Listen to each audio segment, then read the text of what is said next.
Jadi sebelum kita masuk lebih jauh ya ke materi sesi 4, kita akan bahas tentang Blue Ocean Strategy. Ini buku cukup lama juga ya, tahun 2006 itu kopi yang saya pasang, tapi udah diterjemahin ke bahasa Indonesia juga, jadi di Gramedia gampang juga didapatkan ya. Eh, Sebelum ke Blue Ocean Strategy, saya mau review ya sejauh ini kasus atau teori yang kita udah diskusikan ya.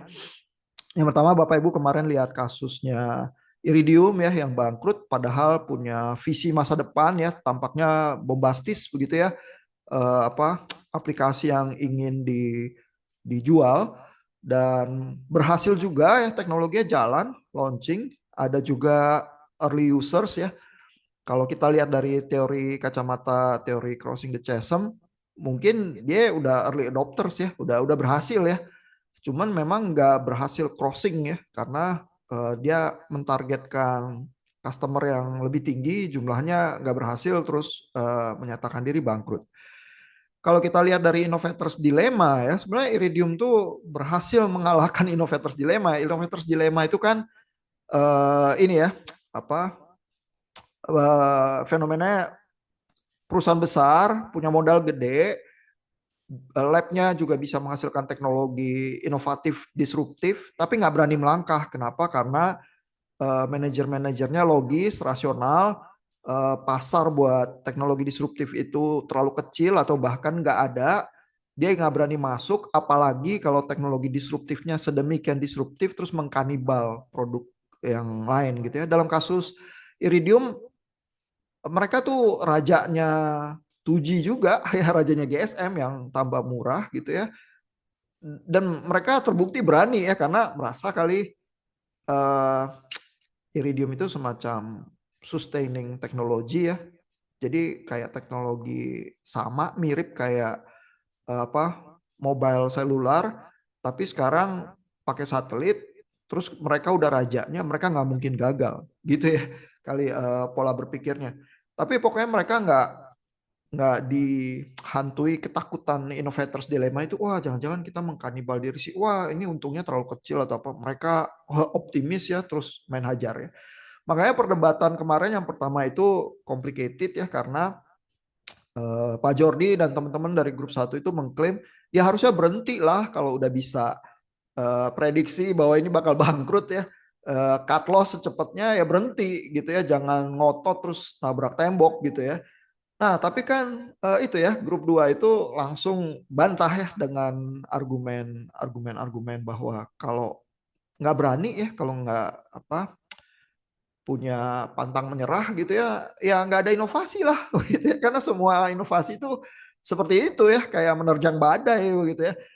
Which is itu langsung bisa terasa ya kebenarannya argumen semacam itu, karena kan yang teknologi disruptif memang gitu ya, kayak main main akrobat gitu ya. Eh, Sehingga apa even di dalam kasus Iridium juga bisa terasa kebenarannya, eh, cuman dia terbukti bangkrut gitu ya, karena dia nggak terjerat innovators dilemma kok sebenarnya.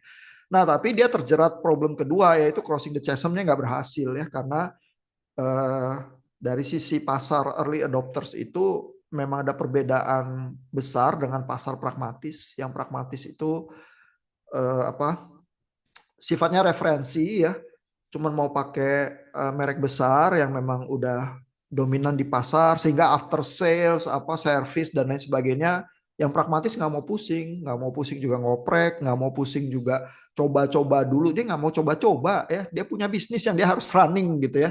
Dia bukan eh, tipe-tipe kelompok early adopters yang cari toys gitu, dia cari real product gitu ya. Nah, jadi si perusahaannya itu kalau yang nggak memahami kurva segmen pasar itu ya, bahwa di tengahnya ada jurang, dia bikin prediksi-prediksi yang terlalu besar, terus dia kecebur di situ terus mati kutu gitu ya. Nah, mungkin kalau mau dituduhkan kesalahannya terhadap Iridium, dia gagal crossing the chasm. Ya, dia gagal menciptakan compelling reason to buy begitu ya, dari sisi customer yang memang butuh solusi semacam Iridium itu ya, berani bayar mahal dan cukup cukup bisa ekspansi ya, habis kuasai niche market tertentu, Ya oke lah, Iridium itu berpikir military, berpikir raja minyak ya, berpikir apa aktor-aktor Hollywood bakal butuh gitu ya. Tapi itu apa kalau udah dikuasai dia bisa ekspansi ke pasar yang mana gitu ya. Itu apa kayaknya plannya kurang kurang gitu jelas ya.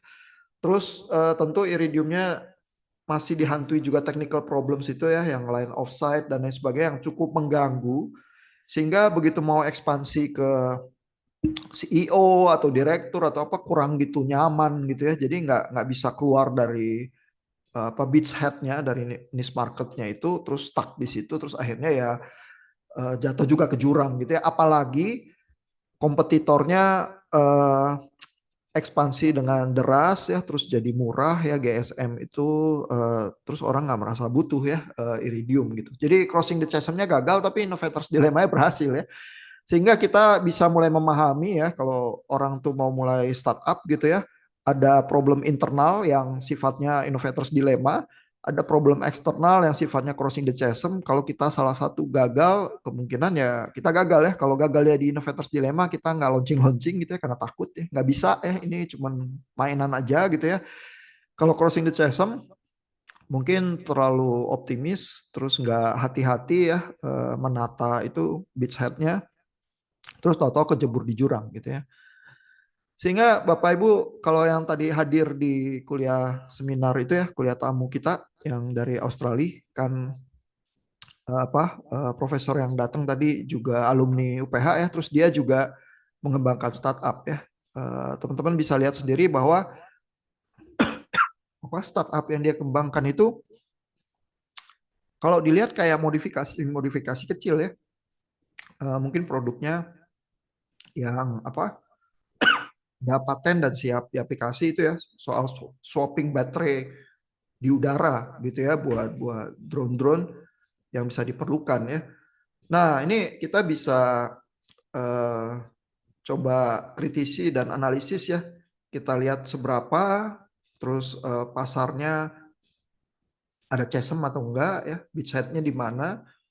Nanti kita bisa lihat ya dalam 2 atau 3 tahun ke depan apa berhasil crossing the chasm ya, terus jadi solusi yang disukai oleh pasar ya.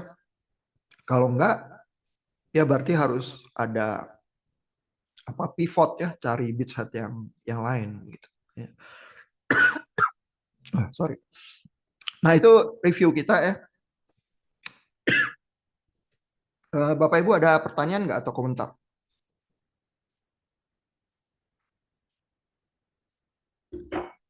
Terus Bapak Ibu juga yang tadi lihat solusi-solusi dengan OpenCV ya, computer vision.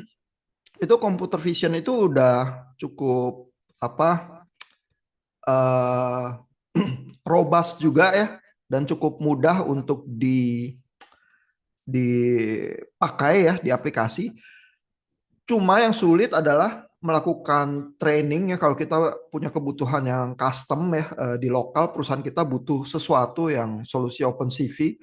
Cuman harus di custom training ya, maka menghasilkan data training di label datanya terus sampai ribuan atau puluhan ribu supaya trainingannya cukup bagus ya.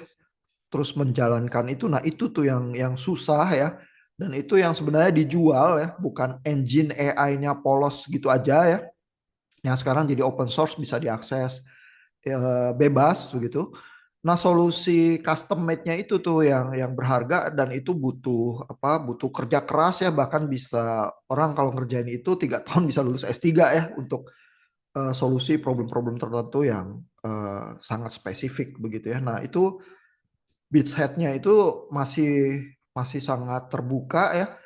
Basically AI dipertanyakan orang apakah benar bisa meningkatkan produktivitas, terus semua orang berlomba gambling ya, mencari-cari di mana bisa crossing the chasm-nya. Jadi ini real problem yang masih masih cukup hot gitu ya. Dari segi teknologi katakanlah pun bisa diselesaikan, orang udah tahu jalannya ya. Tapi kan begitu kita mau deploy dan kalau bisa apa mau memenangkan hati early adopters aja mungkin mudah, tapi mau crossing ya ke yang pragmatis harus cukup stabil, harus cukup apa jaringan after sales ya cukup bagus ya, harus ada whole product yang cukup solid gitu ya. Nah, itu susah tuh ngerjainnya ya, sehingga ya mungkin sih di startup nanti banyak yang berguguran ya, tapi nanti ada yang berhasil gitu ya. Tinggal kalaupun gugur, mudah-mudahan gugurnya apa, jatuh ke atas gitu ya, bisa pivot terus bisa menghasilkan solusi yang lain, terus mengulang lagi ya siklus startupnya, berpikir lagi, pivoting lagi ya. Terus kalau tahu teori-teori bisnisnya mungkin lebih bisa survive daripada nggak tahu sama sekali ya. Nah, saya pengen nunjukin ini ya, korelasi antara, kalau Bapak Ibu perhatikan ya, teori crossing the chasm itu kan udah lama ya, sehingga grup 2 itu dengan optimis mengklaim bahwa ini udah nggak relevan lagi ya, udah nggak ketinggalan zaman gitu ya. Ada teori baru ya, mungkin di kalangan teman-teman yang kuliah bisnis itu lebih lebih terdengar ya, namanya bisnis canvas model nih. Ya, jadi bisnis canvas model ini adalah kalau mau launching bisnis ya, berpikirnya kayak gini. Jadi kalau zaman kuno itu bikin bisnis plan apa ya, dan lain sebagainya, coba-coba hitung return of investment lah, begini begitu. Tapi itu kan untuk apa, bisnis-bisnis yang udah diketahui pasarnya ya, udah klasik sehingga bisa dihitung-hitung. Masalahnya kalau produk-produk inovatif seringnya kita nggak bisa hitung terlalu gimana ya, pasar juga nggak jelas gitu ya, terus berusaha improvisasi pivot melulu gitu ya, sehingga orang memperkenalkan skema ini, bisnis canvas model ini ya, untuk memberikan orientasi ya, kita kita maju bisnis tapi jangan tanpa plan sama sekali, cuman bikin bisnis plan gaya jadul itu mungkin udah nggak working ya untuk produk-produk yang kekinian. Nah, pola berpikirnya kayak gini. Ya kalau Bapak Ibu lihat korelasinya tinggi banget sama ide-ide crossing the chasm itu ya, karena yang paling di tengah ini yang paling penting ya. Kita lihat judulnya, kalau buat orang bisnis yang bisa memahami bahasa bisnis, itu value propositions. Value propositions itu maksudnya adalah kita punya bisnis yang dijual tuh apa sebenarnya. Dengan kata lain, kenapa orang mau beli? Dengan kata lain, compelling reason to buy. Ya, jadi teknologi kamu hebat, iya ini itu, tapi teknologi kamu solving problem apa sih? Terus pain point apa ya di customer kamu itu yang di solve oleh solusi kamu itu ya, sehingga kalau painnya dia itu apa, kesakitannya dia itu berhasil disembuhkan ya, dia mau bayar. Gitu. Jadi ini value proposition sih. Ini compelling reason to buy ya. Lalu si compelling reason to buy ini, teman berpikirnya ya, blok gedenya dari bisnis canvas model ini adalah customer segment. Ya karena ini twin nih. Kalau kita bisa membayangkan customer segmen tertentu yang butuh solusi tertentu yang spesifik yang kita punya di produk kita, ini begitu mikir value proposition sebenarnya kita mikir customer segmen kita. Ya terus bagaimana menyediakan whole produknya ya untuk customer segmen kita. Supaya bisa menyediakan whole produknya, saya perlu apa? Perlu key partners. Karena sebagai startup, saya nggak bisa nyediain semuanya ya. Orang modal aja kebang kempis ya, human resource terbatas dan sebagainya. Mungkin kadang-kadang masih ada yang ngejob yang lain gitu ya. Saya perlu key partners nih supaya waktu di deliver bisnisnya itu udah whole product. Ya, jadi ini harus mikir key partners, key resources, tapi pola berpikirnya itu begitu ya. Compelling reason to buy, terus target customer ya, beachhead ya. Saya nggak bisa langsung terjun ke pasar gede, tenaganya nggak cukup begitu ya.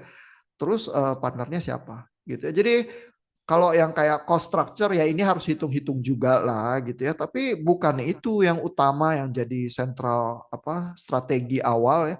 Revenue, keuntungan ya boleh lah diproyeksikan kan, tapi pasarnya ini unpredictable ya basically. Jadi dia ada di dasar membayangi.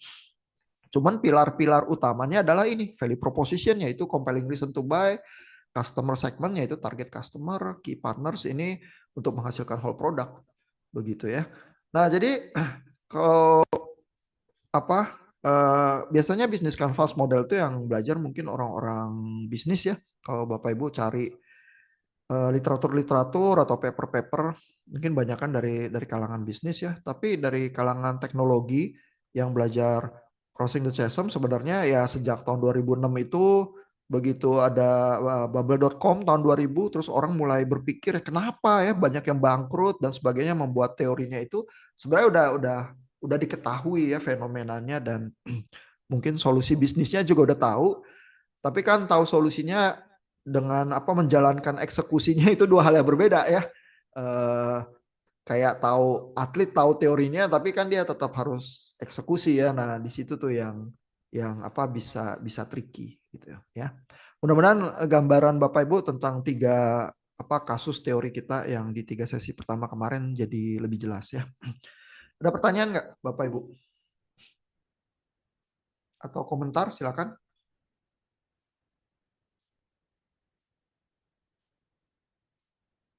Masih aman?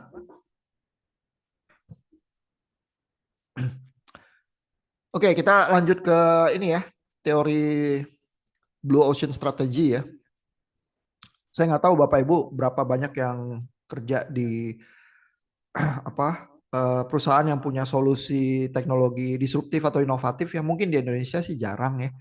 Jadi eh, tapi kalau Bapak Ibu terpaksa selling ya teknologi dari luar, terus apa teknologi baru ya yang cukup disruptif, pasti paling tidak menghadapi crossing the chasm itu ya. Karena crossing the chasm itu teorinya di dalam bentuk yang lain itu adalah persoalan difusi teknologi. Teknologinya ada, mungkin juga cukup mapan, tapi nembus pasarnya gimana? Ya user itu enggan ya punya punya apa keengganan yang natural ya, dia nggak mau berubah gitu ya. Itu gimana caranya nembus pasar ya? Kelas online kan udah ada lama sebelum pandemi ya. MIT itu udah taruh kelas-kelasnya di YouTube udah sejak bertahun-tahun ya. Coursera udah jalan sejak tahun 2012 gitu ya. Tapi saking enggannya orang-orang ya, baru ketika pandemi migrasi besar-besaran ya ke kelas-kelas online gitu ya. Jadi tadinya nggak cukup insentif ya, sehingga apa di UPH sendiri sebenarnya apa learning management systemnya udah dari sejak tahun 2016. Tapi kan apa kita juga berusaha natural ya, jadi nggak memaksa dosen untuk oh semua harus adopsi gitu, karena tingkat kesiapan adopsi orang-orang mungkin juga beda ya. Kalau dari FAS yang sains dan teknologi mungkin lebih mudah ya, nggak usah dikasih training, pokoknya pakai insting aja udah jalan gitu ya. Tapi mungkin di fakultas-fakultas lain lebih lambat, lebih butuh banyak penyesuaian dan lain sebagainya gitu ya. Jadi nggak dipaksain. Cuman begitu pandemi, semua tiba-tiba terpaksa migrasi ya. Dan untungnya platformnya udah ready ya, dan juga udah take off di cloud. Jadi kita dengan mulus nyaris tanpa kesulitan sebenarnya UPH itu berselancar ya waktu selama pandemi itu gitu ya. Nah, tapi problem crossing the chasm itu jadi dialami semua orang ya, terutama kalau Bapak Ibu berurusan sama teknologi, nggak mesti menciptakan dan menghasilkannya, tapi memasarkannya selalu terbentur problem itu ya. Jadi kalau tahu solusinya juga lebih mudah. Nah, teori the blue ocean ini teori lama dari buku tahun 2006. Dia nggak melulu soal teknologi disruptif ya. Jadi dia bisa juga bisnis-bisnis yang nggak terlalu disruptif ya. Cuma dia memberikan gambaran strategi pivoting ya. Kenapa disebut dengan Blue Ocean Strategy? Karena dia bilang kalau kita ada di pasar yang segmennya itu udah cuman banting harga doang, kita ada di Red Ocean sebenarnya. Jadi berdarah-darah doang, cuman bisa banting harga, supaya kalau kita banting harga kita tunggu kompetitor kita mati, terus kalau semua kompetitor berhasil dimatikan, nanti yang menguasai pasar cuman kita doang ya, terus kita monopoli gitu ya. Tapi kan sebenarnya dunia juga cukup ini ya, cukup aware dengan bahaya-bahaya monopoli, jadi banyak negara punya aturan regulasi anti monopoli dan lain sebagainya ya. Walaupun kayak sekarang itu mobil-mobil listrik dari apa China itu dumping ya ke Indonesia ya, harganya murah. Mungkin berusaha main strategi red ocean gitu ya. Tapi apa nggak ada cara lain gitu ya, main kecuali banting harga terus membunuh yang lain terus jadi penguasa pasar ya. Mungkin nggak menciptakan inovasi, tapi nggak secara heavy teknologi ya, cuman kita membayangkan pasar alternatif yang lain, sehingga kalau kita masuk ke area itu kita masuk ke daerah blue ocean yang lebih apa kompetitornya lebih lebih lega, terus kita bisa punya keuntungan yang lebih premium gitu ya. Idenya seperti itu. Jadi nggak murni ini untuk technological gitu ya. Nah, ini saya pasang bab 2 ya dari buku terjemahannya. Kalau Bapak Ibu baca di Learn, eh dia cara dia analisis ya, ada ini ya, skema yang cukup sederhana ya. Jadi gimana cara menggoyang bisnisnya ya, pivotnya adalah dari seluruh aspek bisnis kita, ada yang kita bisa hapuskan nggak? Atau ada yang bisa kita kurangi nggak ya? Kalau kita hapuskan dan kita kurangi itu implikasinya cost. Kita bisa lebih murah gitu ya. Kalau kalau lebih murah berarti kita bisa ini ya punya daya saing. Tapi kan itu masih masih red ocean lah ya kalau gitu ya. Masalahnya kalau kita hapuskan atau kita kurangi kan dibandingkan produk yang ada yang pakai aspek-aspek ini mungkin kita dianggap kurang bersaing ya karena kan kita cutting cost ya. Tapi bisa nggak kita meningkatkan ya faktor-faktor lain yang sebenarnya mungkin lebih lebih dianggap berharga ya oleh customer atau kita ciptain yang tadinya nggak ada ya kita buat ya faktornya mungkin nggak harus apa kental teknologi gitu ya tapi simply membayangkan ya bahwa ada manfaat lain dari produk kita itu yang bisa menciptakan nilai tambah gitu ya. Nah ini ada contoh-contoh klasiknya ya karena ini buku cukup lama ya. Ini mungkin contoh yang lebih gampang dipahami dengan kita ini budget airlines ya. Ini juga bukunya udah pakai istilah canvas strategi ya. Jadi kayak bisnis model canvas ya karena canvassing gitu ya. Strateginya seperti apa? Di Amerika itu public transport tuh buruk ya. Mereka bangun jalan tol terus biasanya harus satu-satunya yang reliable kereta api payah ya. Jadi akhirnya pakai mobil ya kalau mau ke kota lain. Nah, penerbangan juga rada payah terus mahal gitu ya. Sehingga si Southwest Airlines ini muncul dengan inovasi. Ya, inovasi services ya, budget airlines ya. Nah, kalau di maskapai pada umumnya harga tinggi, ada makanan, ada ruang santai lah, ada pilihan kelas, tempat duduk ya. Biasanya kalau airlines yang normal itu makannya dari bisnis kelas ya, karena yang terbang pakai bisnis kelas itu bayarnya lebih mahal gitu ya. Ekonomi kelasnya mah susah dapat margin gitu ya. Terus konektivitas ya antar kota-kota banyak ya dia koneksinya. Nah si Southwest Airlines ini buang semua ini. Tapi dengan dia buang semua ini dia cutting cost ya sehingga dia punya ruangan ya untuk jadi budget airlines gitu ya. Tapi yang dia keep nilainya apa? Layanan ramah ya. Jadi ini kelihatan banget flight di Amerika nggak ramah, ketus ya. Pramugarinya galak-galak gitu ya, dimarahin kamu gitu ya, bukan ramah cantik gitu ya malah dimarahin naik pesawat gitu ya padahal bayarnya mahal gitu ya terus saingannya kan apa kecepatan nah kecepatannya tinggi ya jadi flightnya banyak terus tapi dia cuma melayani rute-rute tertentu aja ya kalau tadi yang airlines biasa rutenya banyak ya jaringannya lebih banyak kalau ini rute-rute padat aja dia konsen aja di situ main. Tapi budget gitu ya sehingga dia bisa bisa growing di situ ya terus dia cepet ya jadi jadwal penerbangannya lebih lebih cepat begitu ya. Nah ini sebenarnya resep budget airlines yang kita kita tahu ya di Indonesia juga ada ya. Tapi strategi berpikirnya gitu, jadi hilangkan ya yang sebenarnya nggak dibutuhkan oleh konsumen ya. Dan kalau dihilangkan mungkin kebanyakan konsumen nggak apa-apa. Tapi keep yang penting, terus bahkan mungkin ciptakan yang tadinya nggak ada ya, yaitu ini yang nggak ada adalah ini ya keberangkatan dari kota ke kota yang sering ya karena yang airlines biasa nggak sanggup ya. Dia maintain jaringan yang besar dan lain sebagainya dia nggak sanggup sangat sering kayak gitu gitu ya.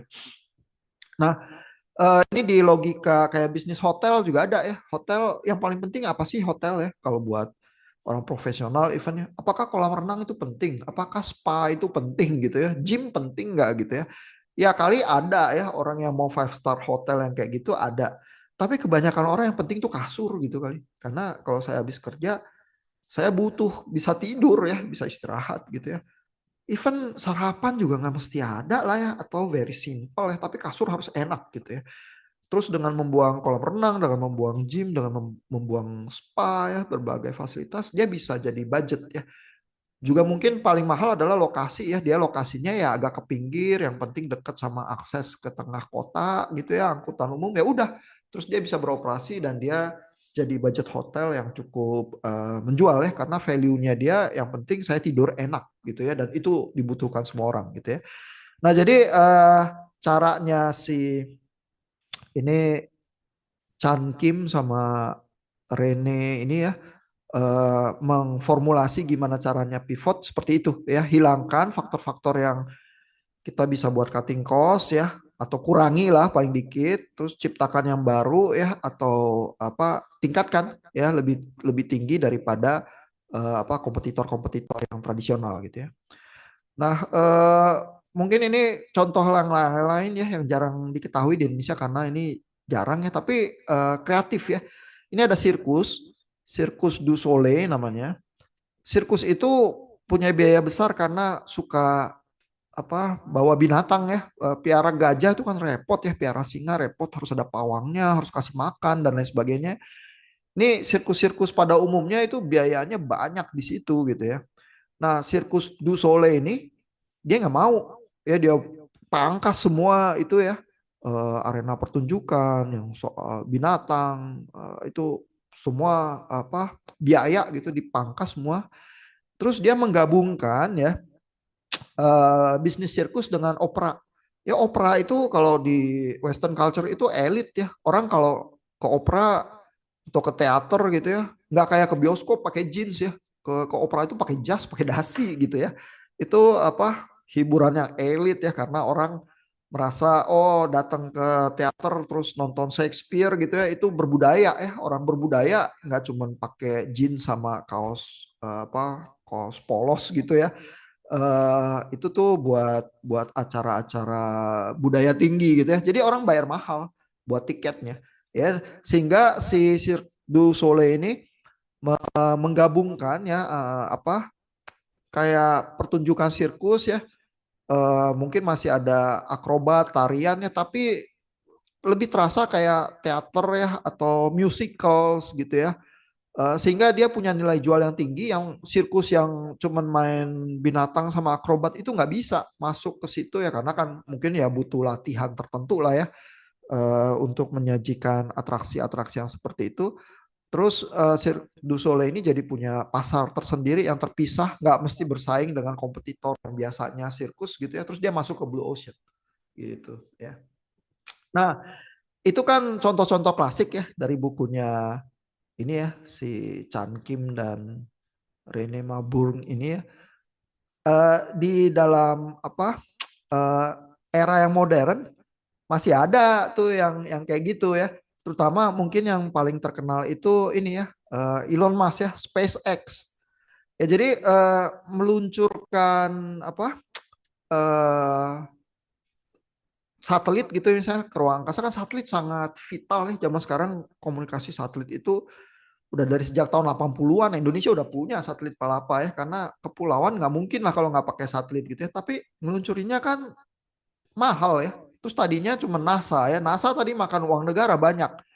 Tapi setelah Uni Soviet pecah, kebutuhan untuk semacam apa gagah-gagahan bisa menguasai ruang angkasa itu turun ya. Terus budget NASA itu di cutting sangat besar ya, sehingga dianggap terlalu mahal ya. Terus ada pesawat ulang-alik itu, shuttle itu ya, itu semacam eksperimen yang sebenarnya gagal ya karena sangat mahal gitu ya mengoperasikan itu. Nah, si Elon Musk ini melihat peluang ya, tapi dia gimana caranya mereduksi cost ya. Caranya cukup sebenarnya cukup simpel juga ya. Maksudnya nggak, bukan apa sesuatu yang sangat magical gimana ya. Dia caranya adalah ini major breakthrough-nya ya. Kalau dilihat ini ya artikel ini di The Conversation ya, How SpaceX Lowered Cost and Reduced Barriers to Space ya. Dia caranya adalah sebisa mungkin roketnya itu bisa di recover ya, bisa dipakai ulang. Roketnya aja gitu ya. Jadi caranya adalah roketnya kalau udah selesai ya, stage pertama mungkin yang paling gede, yang paling mahal gitu ya. Nanti jatuh roketnya, tapi pas udah deket bumi dia bisa nyalain engine-nya lagi terus mendarat kayak drone gitu. Terus begitu di recover dia bisa di reuse. gitu. Nah, itu motong banget ya biayanya, sehingga di sini ada hitungan-hitungannya ya. Tadi kalau mau ngangkut payload ke angkasa itu 18.500 US dollar gitu ya. Ini apa, per kilo loh gitu ya. Ini mahal banget ya, padahal kan ya satelit ya berat gitu ya. Jadi eh, padahal payloadnya bisa 27.500 kilogram ya. Ini harganya 1,5 miliar dolar gitu ya. Eh, nah, begitu SpaceX itu mainin roketnya itu ya Falcon 9, maka cost-nya itu cutting jadi tinggal 2 ribuan doang per kilo. Bayangin dari 18.000 ya, atau dari 54.000 kalau lebih mahal lagi ya. Sehingga ya lama-lama NASA pakai dia lah. Ngapain launching sendiri kemahalannya, ini ada swasta yang lebih efisien terus launchingnya lebih murah ya. Kalau NASA butuh launching satellite ya pakai pakai punya Elon Musk aja. Jadi bisnis ini jadi untung ya. Terus lama-lama ya karena bisa ngeluncurin apa eh, dengan cukup murah ke ruang angkasa, Elon Musk bangun Starlink-nya dia sendiri ya, karena dia bisa ngeluncurin terus Starlink-nya ada apa services even apa lebih canggih daripada Iridium ya, karena kan bandwidth-nya lebih besar, bisa buat internet ya, bukan cuma buat teleponan gitu ya. Ya lebih menguntungkan di zaman modern yang semacam ini begitu ya. Jadi ini juga sebenarnya kalau kita mau pikirin ya, yang dipakai apa sih tekniknya? Apakah dia innovators dilema ya? Apakah dia merubah ya cara konsumen memakai produknya? Ya enggak juga ya. Orang tetap sama ya, nitip payload buat diluncurin ke angkasa terus bayar. Cuman bayarnya lebih murah. eh Ya iya sih, dia ada teknologinya ya yang jadi tulang punggung kenapa itu jadi lebih murah ya. Tapi dia tuh sebenarnya dia shifting ya, dia cutting cost gitu ya. Dan berhasil menguasai itu ya, sehingga masuk ke Blue Ocean terus dia nggak ada kompetitor gitu ya, ya terpaksa NASA pakai dia gitu ya, dan proyek-proyek militer yang lain juga akhirnya pakai dia gitu ya. Terus apalagi sekarang ada Starlink-nya ya, baik yang sipil maupun militer yang butuh pakai Starlink gitu ya. Jadi untungnya terus berlipat-lipat ya begitu dia udah menguasai apa Blue Ocean-nya gitu ya. Jadi ini masih masih jalan nih ya, dan masih apa kerangka semacam ini, walaupun contoh-contoh dari Chan Kim sama Rene Mabung itu udah agak agak kuno ya karena bukunya udah 20 tahun yang lalu, tapi strateginya itu masih masih mungkin menjadi inspirasi di sana sini gitu ya. Terus ini ada artikel lain lagi soal dari Investopedia ya, bagaimana SpaceX itu mendapatkan keuntungannya ya. Di situ dijelaskan dari space launching ya, karena dia bisa lebih murah ya, tapi dia juga apa mengembangkan ini ya bisnis Starlink-nya dia ya. Jadi SpaceX makes money through three main channels ya, ada tiga channel utama untuk menghasilkan uang. Commercial satellite launches ya, itu yang paling primer lah ya, karena secara klasik memang kita harus launching satelit ya. NASA cargo missions ya, NASA punya cargo payload yang macam-macam ya, punya berbagai misi, pakai juga SpaceX ya. Terus Starlink ya, Starlink punya sendiri, tapi jadi bisnisnya bukan cuma launching-launching doang, komunikasi gitu ya. Jadi kadang-kadang bisnis yang mengubah wajah itu inovasi itu ya, kadang-kadang pembuka jalannya doang gitu ya. Kayak startup yang tadi siang kita coba dengarkan, berusaha bikin supaya drone itu bisa swapping batteries di udara ya, tapi itu bisa membuka pintu misalnya ya ke inspeksi kabel power gitu ya, inspeksi di laut ya, atau di tengah daerah bencana atau hutan atau apa gitu ya.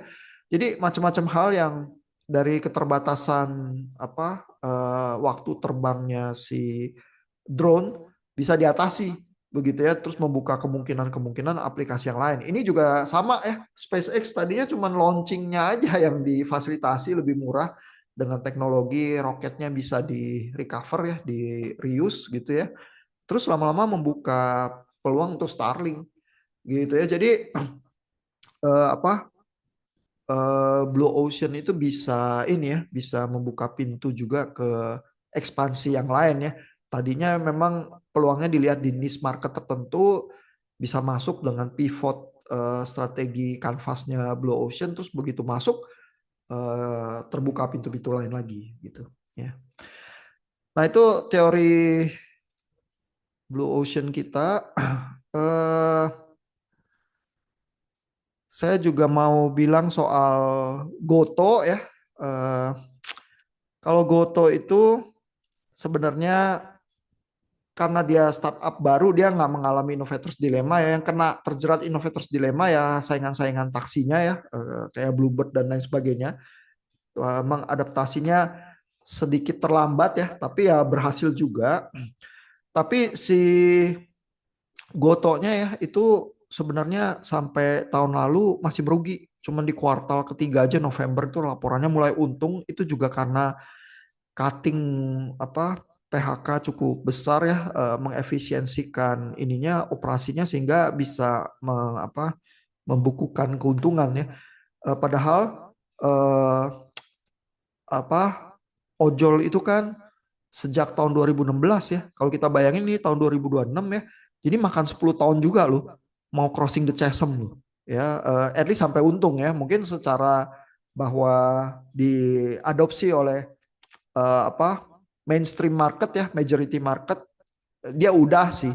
Tapi dia nggak untung-untung ya selama selama 10 tahun itu ya, perlu secara masif menstrukturisasi perusahaannya, terus baru baru tahun lalu jadi untung gitu ya. Jadi ini juga ada semacam eh, persoalan crossing the chasm yang lebih panjang daripada yang dibayangkan gitu ya. Chasmnya gede ya. Jadi ini ada artikel dari CNBC Indonesia, roller coaster saham Goto, untung rugi beda cerita, drama sama. Ya, jadi ini ceritanya bahwa oh ya, merugi-merugi, tapi begitu ada isu mau merger sama Grab gitu ya, terus jadi ada lonjakan-lonjakan ya, dan bahkan di dalam sejak IPO, sejak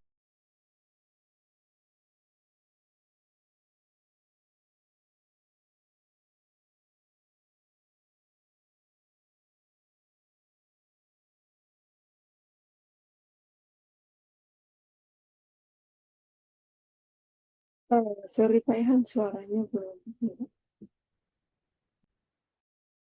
Maaf Pak, Bapak lagi ke mute Pak. oh iya, sorry sorry. Tadi juga koneksinya agak buruk ya.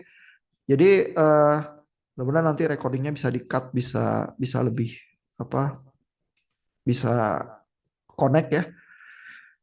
Nah, jadi tadi kita lagi bicarain Goto ya. Eh, Goto itu jadi udah 10 tahun tetap sulit untung, baru tahun lalu untung. Terus kadang-kadang kalau ada isu mau merger sama Grab, baru jadi ini ya, baru jadi sahamnya naik lagi. Terus ini artikel yang baru ini hari ini 28 Januari 2026. Kalau ditanya soal merger sama Grab, masih belum berani jawab karena ada isu nanti kalau Goto merger sama Grab ya, apakah ojol itu bisnisnya monopoli? Kalau monopoli artinya customer nggak punya pilihan ya, apakah itu akan diizinkan pemerintah ya? Kalau nggak punya pilihan kan berarti nanti harganya terkontrol ya, terus jadi kita take it or leave it gitu ya, dan akan merugikan customer tapi juga secara keseluruhan mungkin merugikan merugikan ekonomi begitu ya. Apakah akan dibuat aturan dan aturannya seperti apa ya, dan apakah nanti kayak di bisnis operator telco gitu ya, kita tahu ada raksasanya satu gitu ya, tapi ada yang kecil-kecil masih nomor dua atau nomor tiga ya, tapi nggak sama sekali monopoli di pasaran, sehingga harga pulsa masih bisa lah bersaing gitu ya, karena kalau raksasanya main tekan gitu aja ya nggak bisa, masih ada kompetitor gitu ya. Nah, kita harus lihat ya nanti kebijakan pemerintah seperti apa, karena pemerintah pasti maunya perekonomian juga bergulir dan sehat ya, nggak cuma semata-mata dikuasai oleh satu perusahaan besar tertentu ya. Jadi ini hal-hal yang akan kita saksikan juga mungkin setahun ke depan ini gitu ya. Jadi persoalan crossing the chasm itu mungkin masih bisa kita lihat fenomena-fenomenanya ya. Walaupun nanti mungkin ada grup yang berusaha bilang udah nggak relevan lagi, terus kita lihat di perdebatan seperti apa. eh, teori Blue Ocean Strategy itu tampaknya juga masih menjadi apa? At least kalau tidak menjadi inspirasi dan dorongan untuk bagaimana menavigasi strategi bisnisnya, mungkin secara instinktif kalau pebisnis itu jago gitu, terus dia lihat peluang, dia berusaha menghasilkan eksekusi juga dan mungkin jadi agak mirip ya terhadap teori Blue Ocean-nya gitu ya. Jadi mudah-mudahan itu memberikan gambaran buat teori malam ini. Terus Bapak Ibu bisa lihat lagi recordingnya. Kalaupun recording yang ini buruk, mungkin bisa lihat recording yang dari tahun lalu. Terus apa? Bisa coba posting chattingnya. Minggu depan kalau kita ketemu, maka grup dua yang main nanti saya umumkan lagi lawannya grup yang mana ya dari yang salah satu dari yang menang tiga dari apa ronde chatting yang sekarang ini jalan ya. Bapak Ibu ada pertanyaan atau komentar mengobservasi dunia bisnis kita?